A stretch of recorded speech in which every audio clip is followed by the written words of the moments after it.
Προκειμένου να αγαπήσεις πραγματικά τον τόπο σου, οφείλεις πρώτα να τον ζήσεις. Να αγγίξεις την κάθε πέτρα του και να νιώσεις το βάρος της. Να ανασάνεις τη μυρωδιά του και να αγκαλιάσει η ψυχή σου. Να αναμετρηθείς με τα όρη του και τα ποτάμια του και να νιώσεις πως ζεις στο Πάνθεο. Να ανατρέξεις στην ιστορία του και τον πολιτισμό του και να νιώσεις υπερηφάνεια για τις ρίζες σου. Να τον νιώσεις σαν έναν ανθρώπινο οργανισμό που αν τον ακουμπήσεις να σιγοτρέμουν τα φιλοκάρδια σου και να σας σκεπάζει σαν πέπλο η άβρα της ανάσας του. Ακριβώς αυτό το συναίσθημα με κυρίεψε καθώς περπατούμε σε κάθε γωνιά του Δήμου Φοινικαίων για να καταγράψουμε τα φυσικά και πολιτιστικά μνημεία και να προβάλλουμε τις ομορφιές και τις αξίες που κρύβει η φύση και η ιστορία αυτού του τόπου. Ένας ανεκτήμητος θησαυρός που όμοιός του δεν υπάρχει. Στα όρια του Δήμου Φοινικαίων, που νοτίως ξεκινούν από τον Αφιένο του Μπογαζιού και βόρεια φτάνουν ως τον λόφο της αρχαίας Φοινίκης, περικλείονται πληθώρα μνημείων από τα βάθη χιλιετερίδων, ακόμα από την παλαιολιθική εποχή και αναμφισβήτητα από τις επόμενες όπως την κλασική, την ελληνιστική, τη ρωμαϊκή, την παλαιοχριστιανική και τη βυζαντινή. Εξαφανισμένα χωριά και πόλεις που σαρώθηκαν από ανθρώπινο χέρι και από το χρόνο. Σε αυτή την αυθονία μνημείων εξέχει η αρχαία Φοινίκη, η κάποτε πρωτεύουσα της Υπήρου, η πόλη με το τεράστιο θέατρο, το θησαυροφυλάκιο, την νεκρόπολη και τη βασιλική, με το δικό της νόμισμα και τα δικά της φιλοτεχνήματα γλυπτικής και κεραμικής. Για να φτάσουμε όμως στη Φοινίκη, ας ξεκινήσουμε το ταξίδι μας από τη συνοριακή διάβαση του Μαυροματίου και κάνοντας τον πρώτο σταθμό στη σπηλιά της Αγίας Μαρίνας. Βρίσκεται στον Αφιένα του Μπογαζιού, νοτιοανατολικά του βουνού της Μιλιάς. Έχει διαστάσεις 6 μέτρα ύψος, 3,5 μέτρα πλάτος και 7 μέτρα βάθος. Ανήκει στην πρώιμη παλαιολιθική εποχή. Ανακαλύφθηκε από την Ιταλική Αρχαιολογική Αποστολή το 1930. Οι πρώτες ανασκαφές έγιναν από τον αρχαιολόγο Καρντίνι το 1939. Κατά τις ανασκαφές διαπιστώθηκαν 2 διαστρωματώσεις.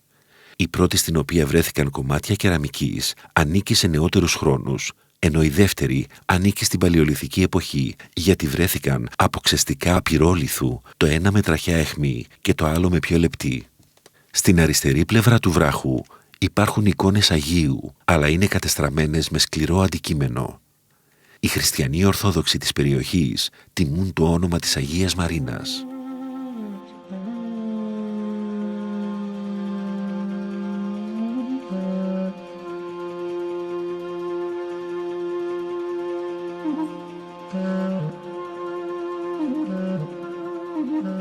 Η αρχαία Φοινίκη ήταν μια πλούσια πόλη και αυτό, εκτός των άλλων, το μαρτυρούν τα ερείπια αρκετών οχυρωμένων επαύλαιων που βρίσκονται στο περίχωρό της, όπως στην Ντόμπρα, στη Τσούκα, στο Μετόχι, στο Μπόρσι, στο Λούκοβο, στην Κονίσπολη και αλλού. Η οχυρωμένη έπαυλη της Ντόμπρας είναι κτισμένη σε ένα χαμηλό λόφο στο χωριό Ντόμπρα, δίπλα στο χωριό Βαγκαλιάτη. Χρονολογείται κατά τον 4ο αιώνα π.Χ. και εντάσσεται στους χώρους της αρχαίας Φοινίκης, όπου οχυρωνόταν πλούσιες οικογένειες της πόλης. Σήμερα σώζονται μερικά τμήματα τυχών κτισμένων με παραλληλεπίπεδους λίθους. Η έπαυλη από δομικής άποψης μοιάζει και με αρχαίο ναό.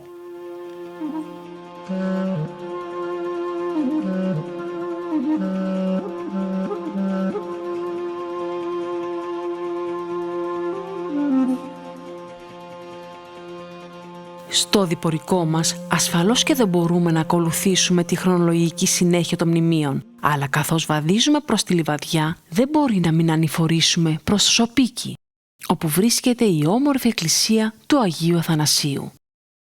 Φαίνεται να χτίστηκε τον 17ο αιώνα, αλλά είναι βέβαιο ότι έχει κτιστεί στα θεμέλια του παλαιότερου ναού. Ο τρούλος της είναι υπερυψωμένος στο κέντρο.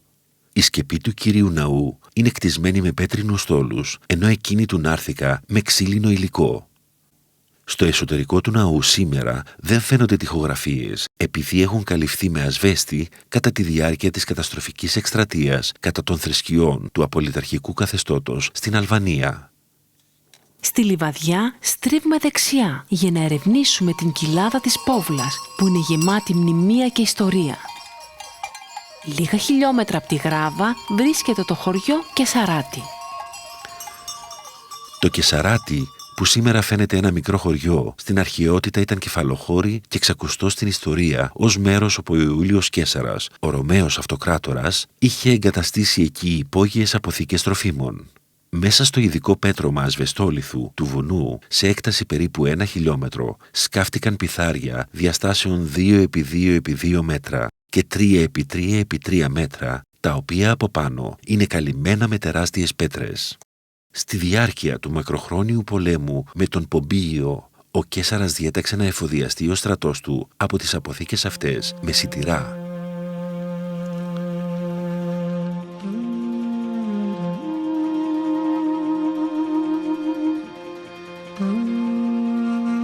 Πριν φτάσουμε στην πηγή του Μέρκου, προβάλλει μπρος μας επιβλητικό το φρούριο του Μαχαλά ή αλλιώς του Αλή Πασά στη Γράβα.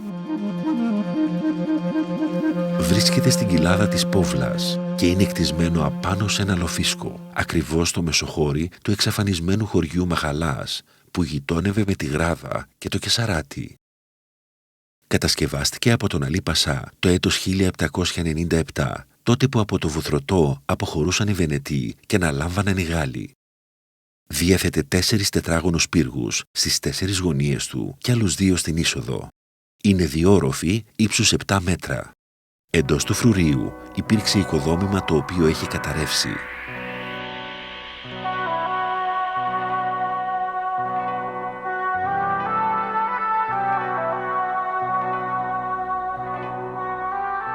Οι κάτοικοι της περιοχής στην αρχαιότητα και στην ύστερη εποχή απειλούνταν από διάφορες επιθέσεις. Γι' αυτό επέλεγαν σκόπιμα μέρη δύσβατα για τον εχθρό και φυσικά οχυρά.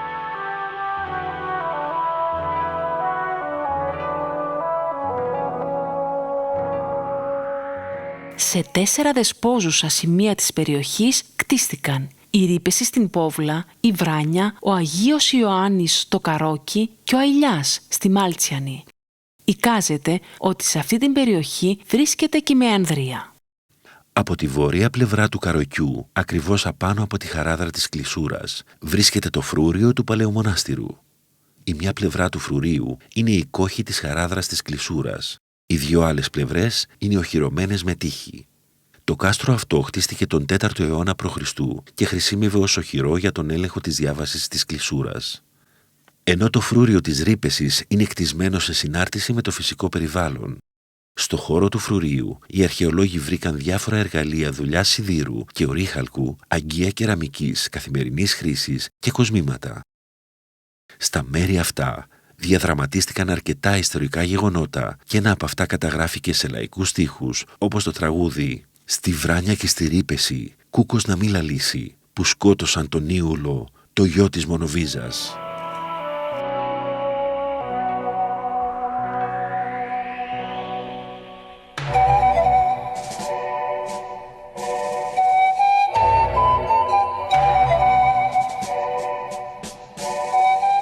Στην πορεία μας προς το Θεολόγο, ακριβώς στο κέντρο του χωριού της Μάλτσιανης, ένα άλλο σημαντικό μνημείο παρουσιάζει ιδιαίτερο ενδιαφέρον.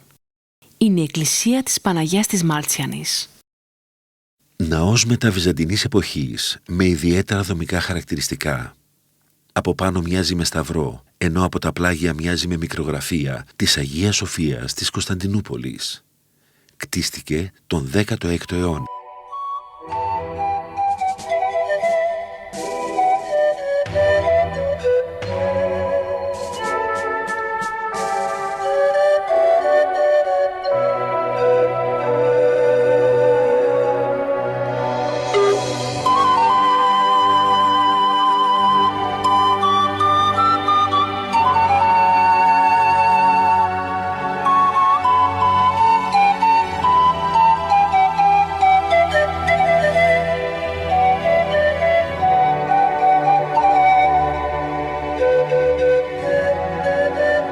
Κοντά στην Τσερκοβίτσα βρίσκεται το μοναστήρι του Αγίου Ιωάννη του Θεολόγου, κτισμένο το 1600 που λειτουργούσε ως επισκοπική έδρα. Περιηγητές εκείνης της εποχής το χαρακτήρισαν ως φωλέα αετού επιβράχου. Στο μοναστήρι λειτουργήσε από το 1876 κεντρική σχολή για την εξυπηρέτηση των γύρω χωριών. Ιδρυτές ήταν οι αδελφοί Λάπα από τη Δρόβιανη στη μνήμη του αδελφού τους Ευθυμίου, γι' αυτό ονομάστηκε Ευθύμιος Κεντρική Σχολή Ρίζης. Ο Αγιός Κοσμάς ο Αιτωλός, ερχόμενος από την Πόβλα το 1777, δίδαξε σε μεγάλο ακροατήριο στη Μονή του Ιωάννου του Θεολόγου.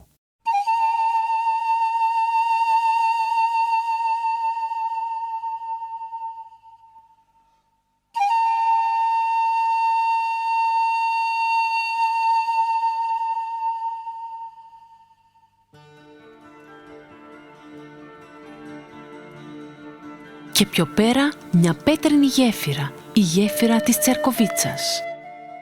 Είναι η μεγαλύτερη στην περιοχή του Θεολόγου. Φαίνεται να είναι κτισμένη τον 18ο αιώνα και χρησιμεύε ως πρόσβαση προς το μοναστήρι του Αγίου Ιωάννη του Θεολόγου, αλλά και στα πιο ορεινά χωριά της Κάτω και Άνω Λεσνίτσας. Η γέφυρα της Κάτω Λεσνίτσας κτίστηκε το 19ο αιώνα για να έχει πρόσβαση το χωριό από το Ρέμα.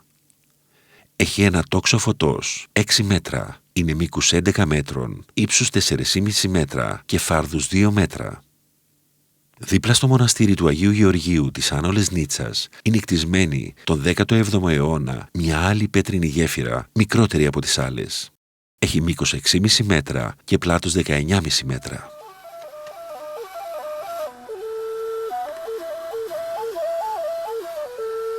Τα πέτρινα γεφύρια εκείνης της εποχής αντέχουν ακόμη σήμερα, γιατί οι πρωτομάστορες τα έκτιζαν σεβόμενοι τη φύση και με εξαιρετικό μεράκι.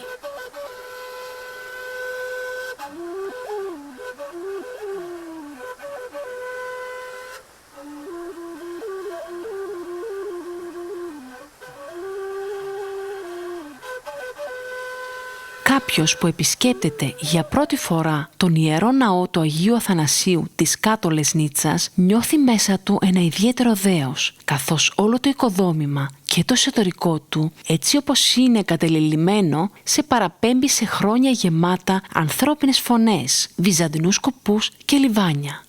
Άδειος από ανθρώπους, αλλά γεμάτος από περίτεχνες εικόνες Αγίων και Αγγέλων, μέσα στις αραχνοφολιές και τις νυχτερίδες, σαν να προσμένει ανυπόμονα τη δική μας βοήθεια. Τα αγριόφυτα το έζωσαν και κινδυνεύει να σωριαστεί από τις ροχμές που άνοιξαν οι ρίζες τους, σαν μεγαλώνουν.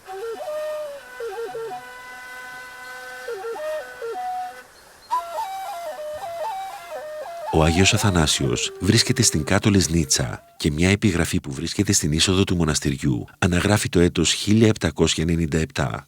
Οι κάτοικοι της περιοχής όμως επιμένουν ότι η επιγραφή αυτή αναδεικνύει την δεύτερη ανακαίνισή του και ότι ο ναός αυτός ανήκει σε παλαιότερη εποχή. Ο ναός είναι βασιλικού τύπου με τρίκλιτο τρούλο. Ο ναός από το ιερό χωρίζεται από ξύλινο τέμπλο, στο οποίο υπάρχουν περίτεχνες εικόνες του Αγίου Αθανασίου και άλλων Αγίων. Εσωτερικά ο ναός είναι εξ ολοκλήρου εικονογραφημένος και μόνο γι' αυτό αποτελεί ένα πραγματικά ανεκτήμητο πολιτιστικό, πολιτισμικό και θρησκευτικό μνημείο.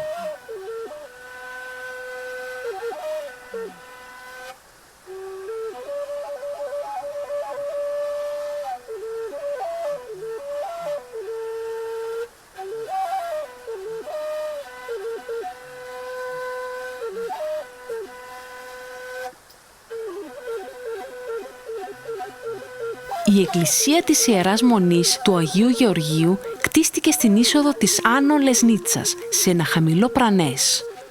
Αποτελείται από τον κύριο μονόχωρο ναό και τον εξονάρθηκα και την αψίδα που εξέχει από τον ναό. Η τείχη είναι κτισμένη με ακανόνιστες πέτρες και ασβέστη. Εξωτερικά και εσωτερικά ο ναός είναι απλός, αλλά φέρει μεγάλες αξίες.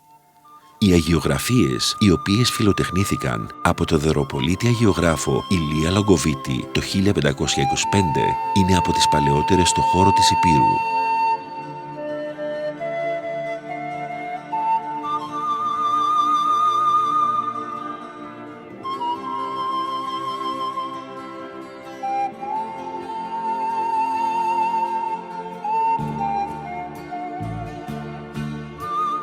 Κατηφορίζοντας από τη Λεσνίτσα προς τη Δίβρη, συναντάς μπροστά σου πληθώρα εκκλησίες και μοναστήρια, το ένα πιο όμορφο από το άλλο. Σε αυτό το πόνημα δύσκολα να τα παρουσιάσεις όλα, εφόσον υπερβαίνουν τον αριθμό 15. Ας περιοριστούμε προς το παρόν σε 2 από αυτά. Στη συνοικία 13, προς νότιο-ανατολικά της Δίβρης, βρίσκεται η Ιερά Μονή του Αγίου Νικολάου. Η επιγραφή που διακρίνεται στην είσοδο αναφέρει ότι χτίστηκε το έτος 1736 με τη συνδρομή του καθοδηγούμενου καλέστου ιερομόναχου Σιλβέστρου, αλλά η παρουσία της είναι παλαιότερη. Ο ναός του μοναστηριού, στο νότιο άκρο του περιβόλου, είναι του 16ου αιώνα, τρίκοχος, τρούλος και σταυροειδής. Οι τοιχογραφίες ανήκουν σε 3 φάσεις διακόσμησης. Υψηλότερα απεικονίζονται σκηνές από τη Χριστολογία και το θεομητορικό κύκλο, καθώς και το βίο του Αγίου Νικολάου. Πιο κάτω παρατηρείς πρωτομές Αγίων και στο τέλος ολόσωμες μορφές. Υπάρχουν και άλλα στοιχεία σε τουρκικά έγγραφα που μαρτυρούν ότι η μονή του Αγίου Νικολάου ήταν κτισμένη νωρίτερα, αφού το 1428 υπήρχαν αρκετά στρέμματα με βρύζα και αμπέλια. Οι εικόνες του και το τέμπλο, παρότι έχουν καταστραφεί από το ανθρώπινο χέρι, διατηρούν ανεπηρέαστη τη μαγεία της έμπνευσης και της τέχνης αριστοτεχνών της αγιογραφίας εκείνης της εποχής.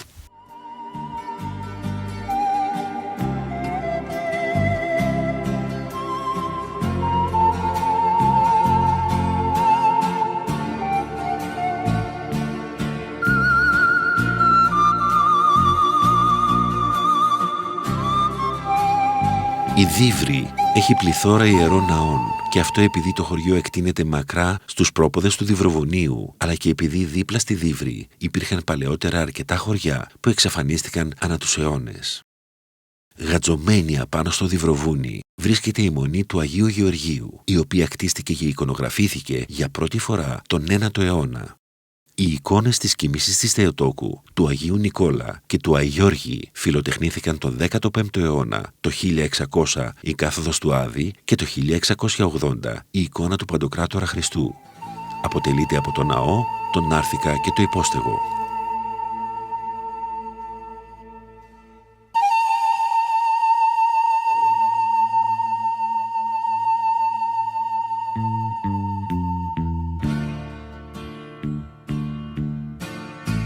Μια άλλη διαδρομή με ιδιαίτερο ενδιαφέρον πριν πάμε στη Φινίκη είναι εκείνη προς την κοιλάδα του Σιμώη ποταμού, την Μπίστριτσας και μέχρι τη Δρόβιανη. Πρώτο που συναντάς είναι το μοναστήριο του Μεσοποτάμου. Κοντά στην Κόμη και ανατολικά αυτής βρίσκεται το μοναστήρι του Αγίου Νικολάου, από το οποίο σώζεται το καθολικό και τμήμα του καμπαναριού.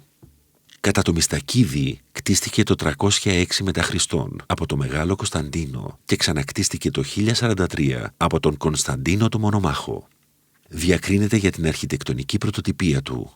Ο κύριος ναός είναι δίκλητος και στεγάζεται με 4 τρούλους που στηρίζονται στους εσωτερικούς τοίχους και σε ένα κεντρικό κύωνα. Ο ναός στα θεμέλια είναι κτισμένος με καλοπελεκυμένους δόμους από την αρχαία Φινίκη. Το πλινθοπερίκλειστο σύστημα δομής και ο πλούσιος κεραμοπλαστικός διάκοσμος των ανωτέρων τμήματων της τοιχοδομίας, καθώς και το περίστοο, θυμίζουν την αοδομία του δεσποτικού της Υπήρου. Στον Άγιο Νικόλαο έζησε για ένα διάστημα και έγινε μοναχός ο Όσιος Νίφων, ο καταγόμενος από το χωριό Λούκοβο.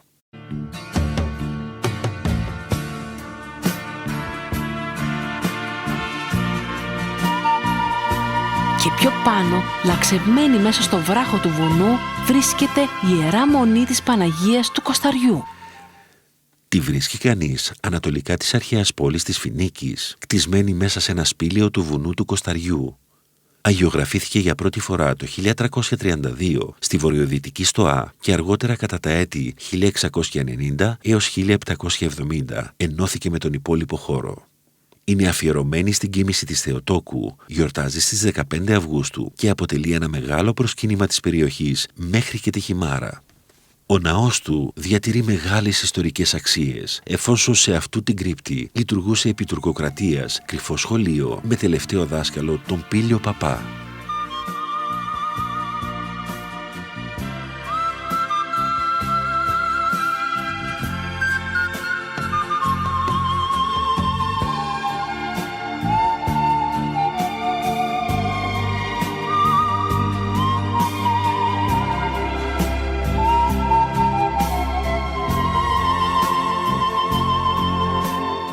Απλόχερα ο Θεός έδωσε στον τόπο μας την ομορφιά της φύσης, αλλά και το πολυτιμότερο αγαθό της ζωής μας, το νερό.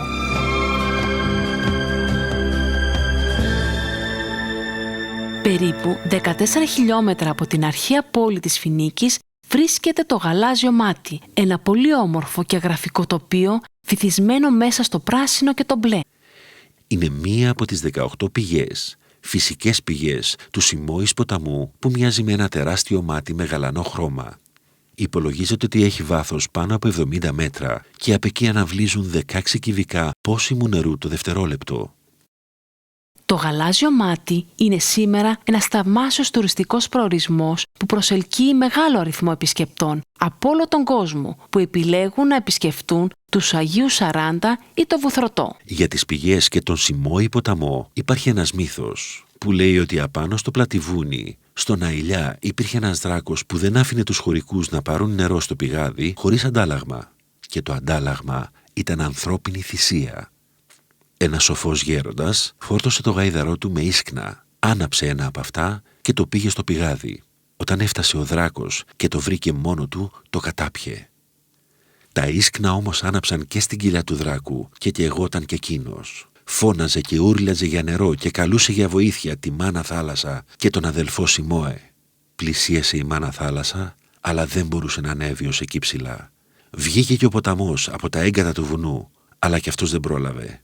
Και έμεινε σήμερα αυτή η φυσική θεά που μας θυμίζει ότι ο τόπος μας έχει πληθώρα καλονών.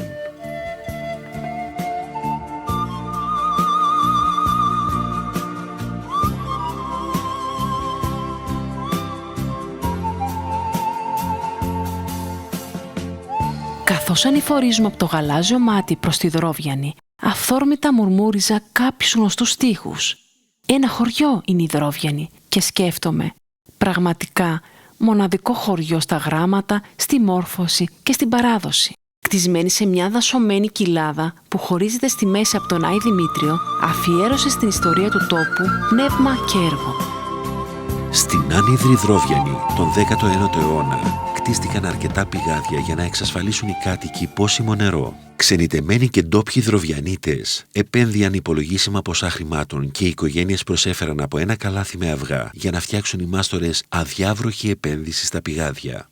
Τα πηγάδια έχουν βάθος 6 μέτρων στο έδαφος και επίγεια καλύπτονται με κτίσματα κατασκευασμένα περίτεχνα για να μπορούσαν οι κάτοικοι να τραβήξουν νερό από τα θολωτά παράθυρα. Οι ακρογωνιαίοι λίθοι είναι καλά σμιλευμένοι σε όλες τις γωνίες, αλλά και στις καμάρες που βρίσκονται στο ενδιάμεσο των παραθύρων. Η Δρόβιανη θυμίζεται εκτός των άλλων και για τις πολυάριθμες εκκλησίες της. Πάνω από 15 αριθμούνται σε όλη την επικράτεια της Άνω και της Κάτω Δρόβιανης. 3 από αυτές αφιερώνονται στη μνήμη του Αγίου Νικολάου, από τις οποίες 2 διασώθηκαν από τη λέλαπα των καιρών και το καταστροφικό χέρι του αθεϊστικού καθεστώτος. Ο Άγιος Νικόλαος στην Κάτω Δρόβιανη υπήρξε μοναστηριακή εκκλησία και αυτό επιβεβαιώνεται από τα ερείπια της πύλης που από δεξιά σε οδηγούσε στα κελιά των μοναχών. Η εκκλησία αποτελείται από τον Κύριο Ναό, τον Άρθικα και τον Εξονάρθικα τοποθετημένα στη σειρά το ένα μετά το άλλο. Η εκκλησία φαίνεται να κτίστηκε και εικονογραφήθηκε τον 16ο αιώνα.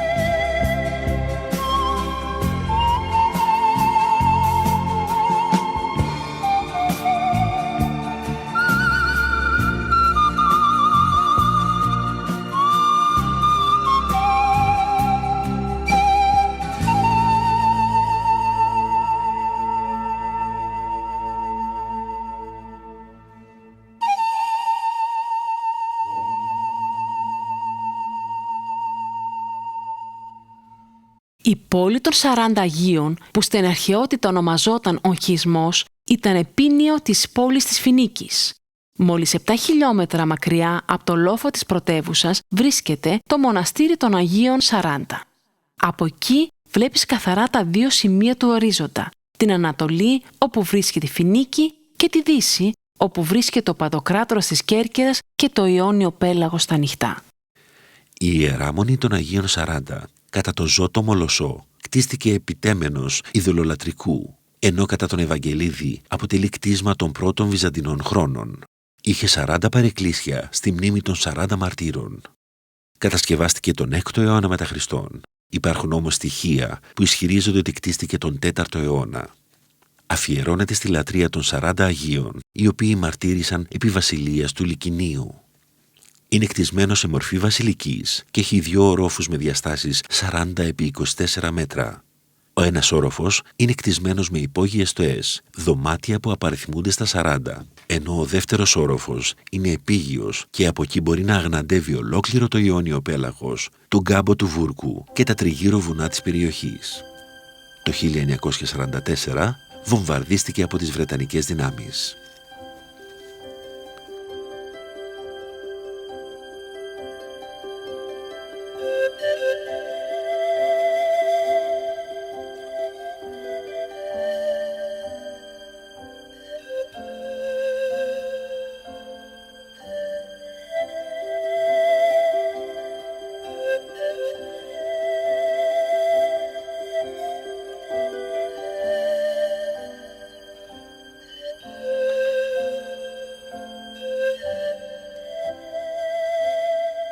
Στα όρια της νοτιοδυτικής πλευράς του Δήμου Φινικαίων, κοντά στο χωριό Λευτέρης Τάλιος, βρίσκεται ένα άλλο ιστορικό μνημείο λατρείας. Η Ιερά Μονή της Ορονιάς ή Σοριάς. Για να φτάσεις εκεί θα πρέπει να περάσεις από τα χωριά Μετόχη, Τσούκα, Φανάρι, Πλάκα και το δασάκι γεμάτο αηδονάτικα φωτοστέφανα. Λέγεται ότι κτίστηκε στην τοποθεσία της αρχαίας Σοριάς, την εποχή του αυτοκράτορα Θεοδοσίου του Μεγάλου. Η Μονή της Ορονιάς είναι συνδεδεμένη με τους μύθους και τους θρύλους με κεντρική φυσιογνωμία τον Άγιο Δονάτο, τον επίσκοπο της Ευρείας, που έζησε θαυματουργώντας τον 4ο αιώνα.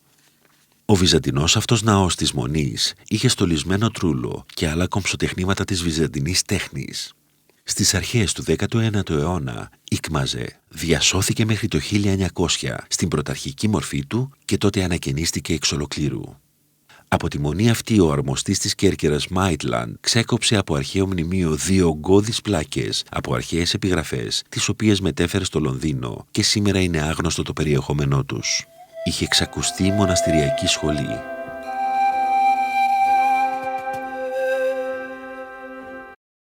Η Μονή της Κάμενας είναι σταυροπηγιακή και πατριαρχική.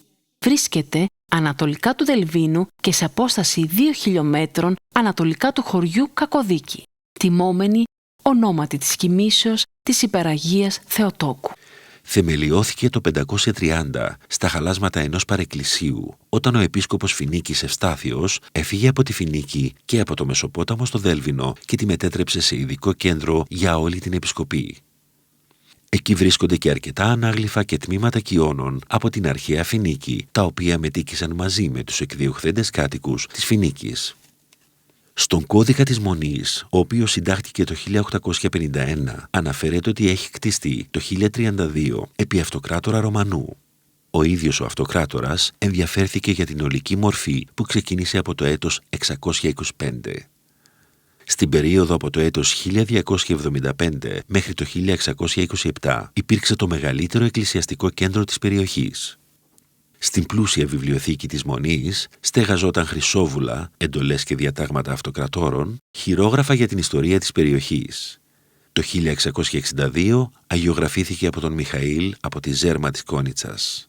Στο ναό σώζεται η επιγραφή με την υπογραφή του. Διαχειρός του αμαρτωλού Μιχάλης ζωγράφος εκ κόμης Ζέρμας.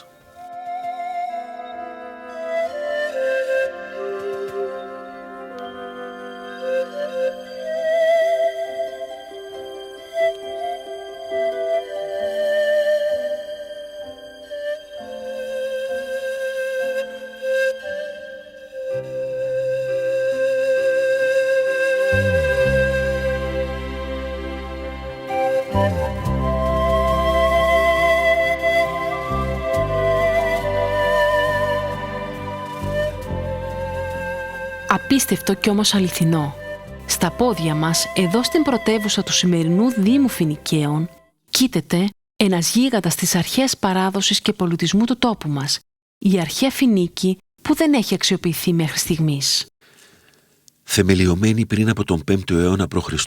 απάνω σε ένα λόφο μεταξύ Αγίων Σαράντα και Δελβίνου, εκεί που σήμερα βρίσκεται η ομώνυμη Κομμόπολη, Η αρχαία πόλη της Φινίκης διαδραμάτισε μετά τη διάλυση της βασιλείας στην Ήπειρο σημαντικό ρόλο, αφού το 231 π.Χ. ορίστηκε έδρα του κοινού, στην οποία διεξαγόταν οι γενικές συνελεύσεις, αλλά και επειδή το 205 π.Χ. σε αυτό το μέρος υπογράφηκε η Συμφωνία Ειρήνης που έβαλε τέρμα στον πόλεμο μεταξύ Ρώμης και Μακεδονίας.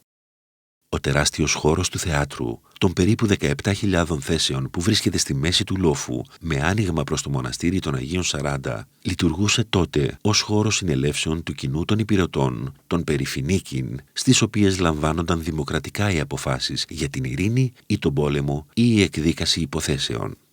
Την εξουσία ασκούσαν τότε 3 αρχηγοί, από τους οποίους ο ένας ήταν και ο επώνυμος άρχον, ο ύπαρχος, ο γραμματεύς της Βουλής και ο προστάτης, προερχόμενοι από τα 3 κυριότερα φύλλα, τους Μολοσσούς, τους Χάονες και τους Θεσπρωτούς. Στη σκηνή του θεάτρου βρέθηκαν τεράστια βάθρα και ίχνη ποδιών απάνω τους, που κρατούσαν επίσης τεράστια αγάλματα αρχαίων θεών ή αυτοκρατόρων. Το θέατρο επισκευάστηκε αργότερα με παρεμβάσεις ρωμαϊκού στυλ, όπου κυρίως στη σκηνή επικρατούσε το κεραμίδι και οι μικρές πέτρες. Η αρχαία πόλη των Φινικαίων οχυρώθηκε έντονα σε 3 φάσεις, γεγονός που το αναφέρει και ο ιστοριογράφος Πολύβιος. Η πρώτη ξεκίνησε με την ίδρυση της πόλης κατά τον 5ο αιώνα π.Χ. και εξακολούθησε μέχρι τα μέσα του 4ου αιώνα π.Χ.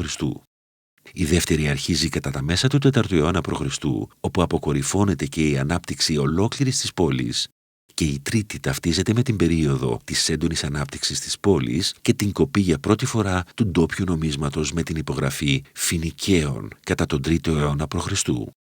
Η πρώτη φάση της οχύρωσης της πόλης αποδεικνύει την αρτιότητα στη δόμηση, στο σκάλισμα των ογκόλιθων και τον τρόπο τοποθέτησης. Το κεντρικό δομικό συγκρότημα της πόλης ήταν η Ακρόπολη ή η αγορά, η οποία βρίσκεται στο υψηλότερο επίπεδο του λόφου. Η Ακρόπολη τελούσε τον κυριότερο κοινωνικό ρόλο και τον διατήρησε αυτόν ως την παρακμή της πόλης. Στο χώρο αυτό βρίσκονται τα πιο αξιόλογα και τα πιο φροντισμένα μνημεία, όπως είναι το Θησαυροφυλάκιο και η Βασιλική. Το Θησαυροφυλάκιο, που αποκαλύφθηκε για πρώτη φορά από τον Ουγκολίνη το έτος 1926, χρησίμευε για τη στέγαση του θησαυρού της πόλης, αλλά και του κοινού των υπηρετών. Ο χώρος ήταν καλά ασφαλισμένος από τοίχους με καλά τετραγωνισμένους λίθους. Δίπλα στο Θησαυροφυλάκιο, που είχε τη μορφή Ακρόπολης, φαίνονται ξεκάθαρα τα ίχνη μιας τεράστιας βασιλικής. Οι αρχαιολογικές έρευνες στη Φινίκη αποκάλυψαν ότι η πόλη αυτή και στην αρχαιότητα και αργότερα ανέπτυξε έντονη λατρευτική δραστηριότητα όσο στα είδωλα τα οποία απεικονίζονται στα ευρήματα, τόσο και στα ορθόδοξα χριστιανικά που ακολούθησαν. Λίγα μέτρα πιο πέρα από τη Βασιλική υπάρχουν υπολείμματα χριστιανικής εκκλησίας, ενώ στην τοποθεσία Παλαιάβλη σώζονται ερείπια παλαιοχριστιανικών ναών με ποικίλα ψηφιδωτά. Την έκταση και την ισχύ της Φινίκης μαρτυρούν η νεκρόπολη, με την πλούσια κεραμική της, αλλά και τα πολυάριθμα νομίσματα που βρέθηκαν με την επιγραφή Φινικαίων. Η Αλβανίδα νομισματολόγος κυρία Σπρέσα Γκιονγκέτσεϊ, σε επιστημονική της αναφορά το έτος 2006, ανακοινώνει την έβρεση των περίπου 358 ειδών νομισμάτων, από τα οποία τα 314 ήταν ελληνικά. Οι επιγραφές των νομισμάτων μαρτυρούν την εμπορική συνδιαλλαγή της Φινίκης με ανθισμένες πόλεις κατά τον 4ο αιώνα μέχρι τον 1ο αιώνα π.Χ. Η αρχαία πρωτεύουσα των Φινικαίων δεν αποκάλυψε ακόμα το πραγματικό της πρόσωπο. Εκεί, στην κορυφή του κάμπου του Βούρκου, μοιάζει με έναν αποδογυρισμένο καράβι που κανείς δεν ξέρει πόσους πολύτιμους θησαυρούς της ιστορίας μας κρύβει. Στην κάθε της πέτρα, στο κάθε της κεραμίδι, στο κάθε μάρμαρο, είναι επισφραγισμένη η ιστορία μας, που όπως λέει ο Όμηρος, «ως ουδέν γλύκιον εις πατρίδος, ουδέ το κείον γίνεται».